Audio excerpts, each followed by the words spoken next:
Good morning, good evening, good afternoon to all sentient beings. This is a topic I think I've touched on a little bit. I'm definitely gonna talk more about it in future. But this video might at least get me on the right path to where exactly I want to go with this topic. Anger is not a bad thing. Rage is not a bad thing.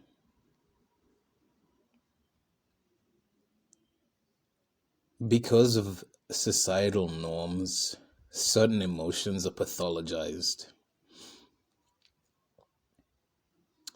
Like crying for men. If you see a man crying on the street, you would have to believe that that guy has just had enough. And he doesn't even care about the social conventions of men crying, which is don't fucking do it, right? Anger is not a bad thing.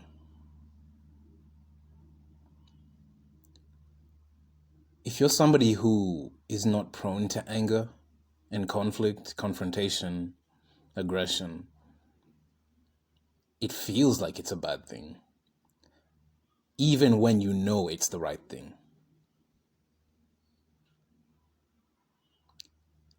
It's one of those things about developing boundaries that I've had to learn, is that it shouldn't be incredibly easy to make you angry. It shouldn't even be difficult to make you angry. Because if you're somebody who is slow to anger and you end up angry, you've lost.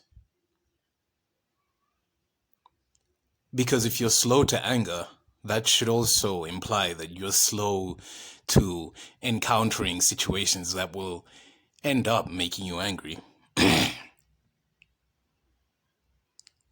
Which is setting boundaries. I wasted, and even till now,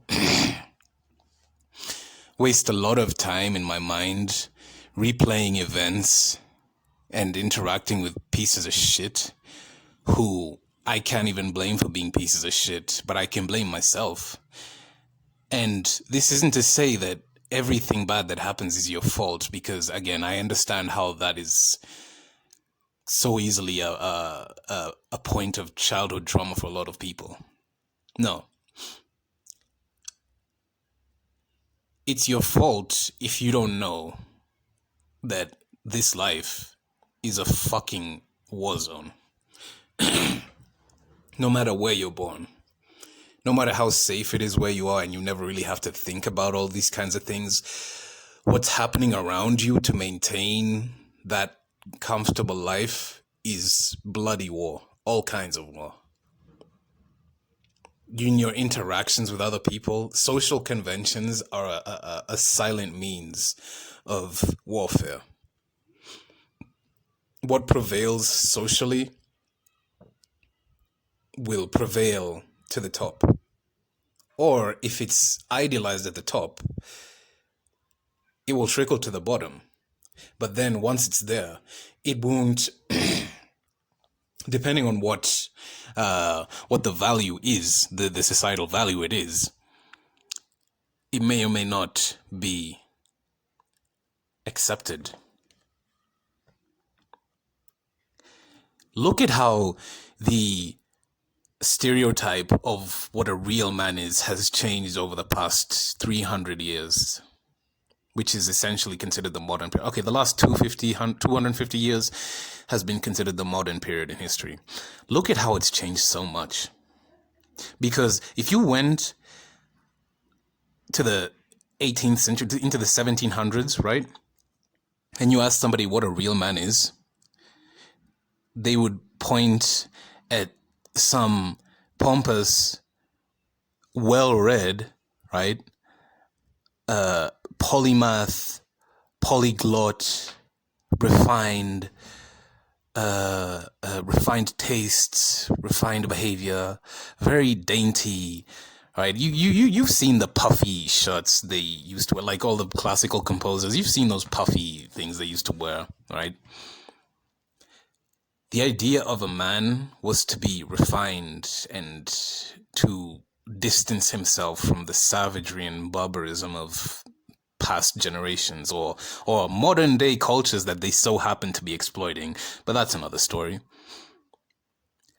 Look how it's evolved over the generations, especially with the industrial period.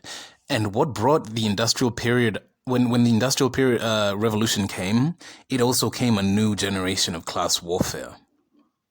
And in that class warfare, that idea of a man, of the refined gentleman, became the capitalist pig, the greedy, out of touch aristocrat. And it was so easy to paint them that way because they were that way. That was them, right? That was them. And in its place was the rugged construction worker, the farmer with calloused hands, the person, the fishermen in some places, right? But you know what I mean. You know, when the rugged, bearded lumberjack kind of stereotype. Aggression became something that is invoked when a particular objective needs to be met. I know it sounds kind of convoluted. Patriotism, for example, right? Patriotism is you surrendering your own mental, cognitive faculties to the state for them to tell you who to be mad at. That's what patriotism is. That's what nationalism is too. You're surrendering your own mental faculties you are easily triggered, right?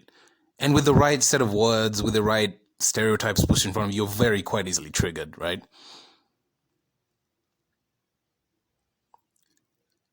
It might sound like a tangent, but it all fits in to what rage truly means. Because rage can be something noble, it can be something highly self-centered. You're enraged because you see so much evil, so much injustice, and you see so many people tolerating it and doing nothing about it. You could be enraged that you're not getting your way and nobody's recognizing your efforts and your majesty and your brilliance.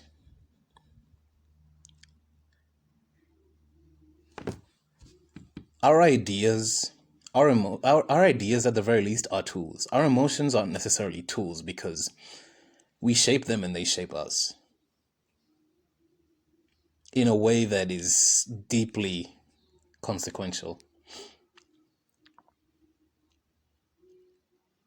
I don't get angry very easily, but when I do,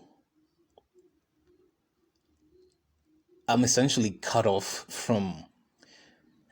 I get so angry, I get cut off from my own anger, and I become deeply logical. I don't know if that happens to any of you very often, but I do that so that I don't let my anger overwhelm me because it's such an overwhelming emotion. And I don't get angry over many things, but when that happens, especially if it's towards somebody who continues to disrespect over and over and over again, it almost works in their favor because they want to show that you're weak. You can still get mad at someone and prove your point, but most of the time that's not how it works. People get you mad to show that you're weak, but you're not weak. They are the weak ones, but they have to project it onto other people. That's why they do what they do. That's why they disrespect people. That's why they break boundaries. That's why they, between friends, you can insult each other pretty well, right? But there's obviously levels to it, and there's levels that you can't go to or come back from. If you have people who are your friends and they're constantly insulting you in a way that hurts you, and you've probably told them that, or it's very obvious that it would hurt you, those are not friends. Cutting people off is one of the strongest things you could do. Because you're cutting off parasites. You're not cutting people off, you're cutting off parasites. If you choose to behave like a parasite, I don't see why you shouldn't be called one.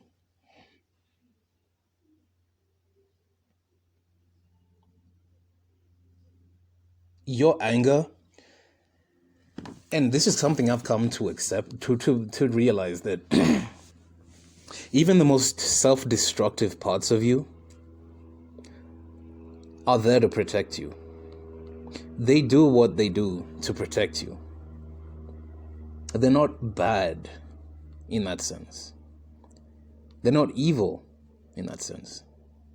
They're there to protect you because your brain says, everything I have coordinated in this body is here to protect me. Now, you, the person, have derived your mind from your physiological interactions between your brain and your body.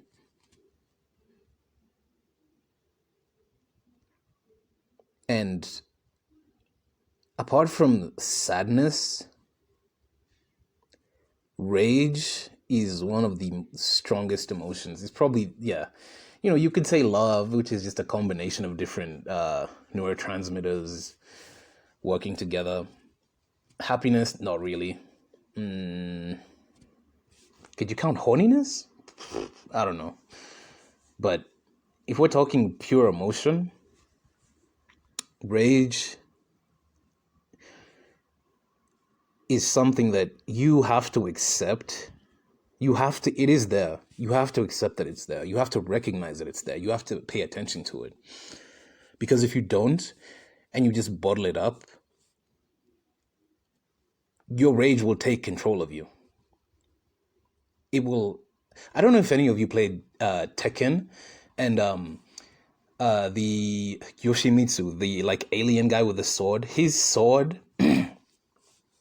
if he doesn't kill enough people, will take control of him and just kill everybody in sight.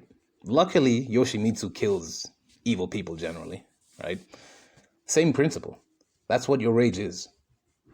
Though you don't have to go out and kill people. Please don't do that, please, right? Please. Your rage is...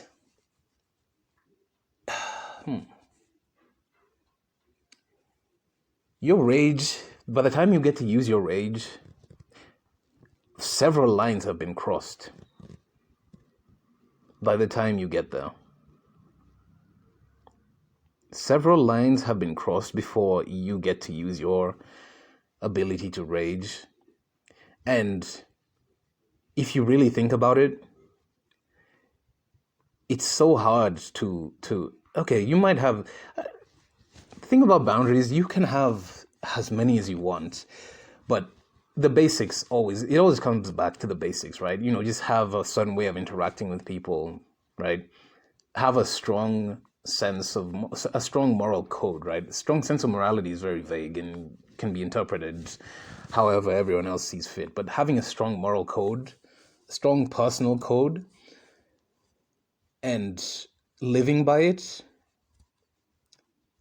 you won't have to use your rage. You should find ways in yourself, in your personal time, to use it, right? That's why exercise can be really good or really bad depending on how you treat it. Or even martial arts, even punching a bag, even solo drills yourself, even sparring. These are things that can be really good or really bad depending on how you use it, right? Unless people are out here painting or coding apps and websites out of rage. I mean, it's all valid, really. Most of it, right?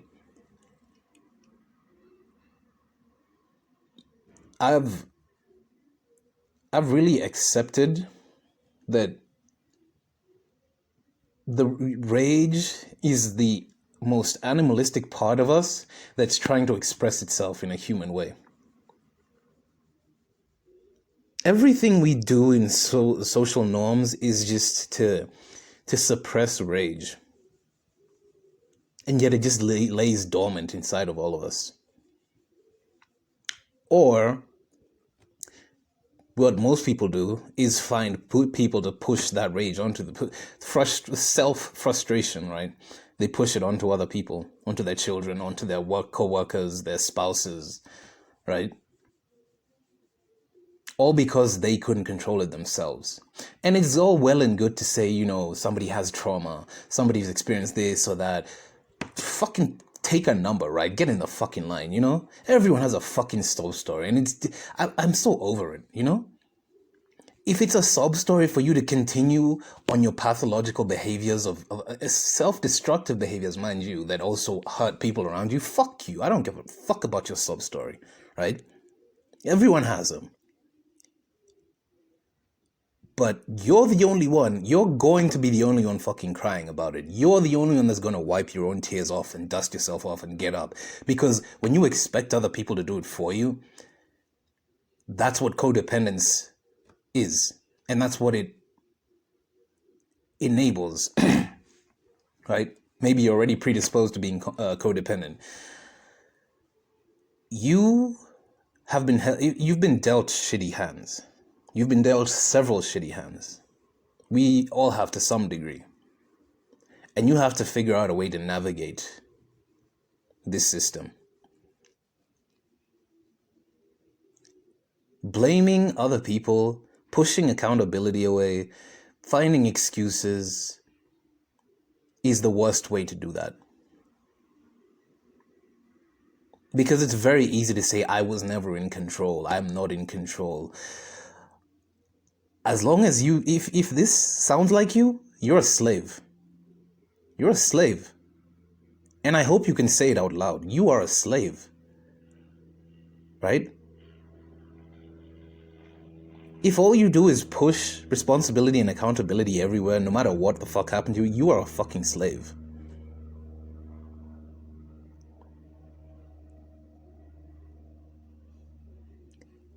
Slavery is not about chains and whips. Pretty sure a lot of you are fucking into that shit on the down low, to be honest. Right? Mentally, spiritually, and economically, socially, social slavery, right? You're a slave to society. You're a social slave. Because it's always somebody else there. Oh, it's them. Right? If everyone around you is the enemy, if everyone around you backstabs you, if your ex-girlfriends or ex-boyfriends are the worst fucking human beings, all of them, or even most of them, right?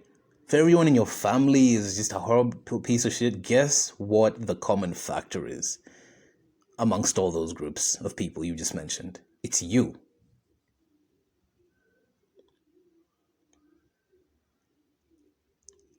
And it's the reason why so many people are just angry with themselves. Think about me.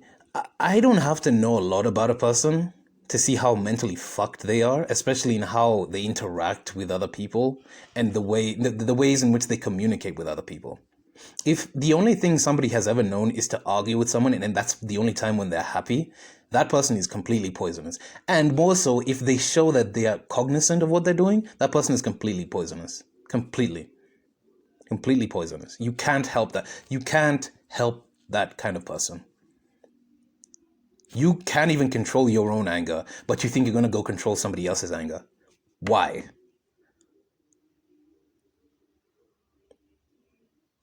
The phrase charity starts at home is it's very up to you how you use it, right?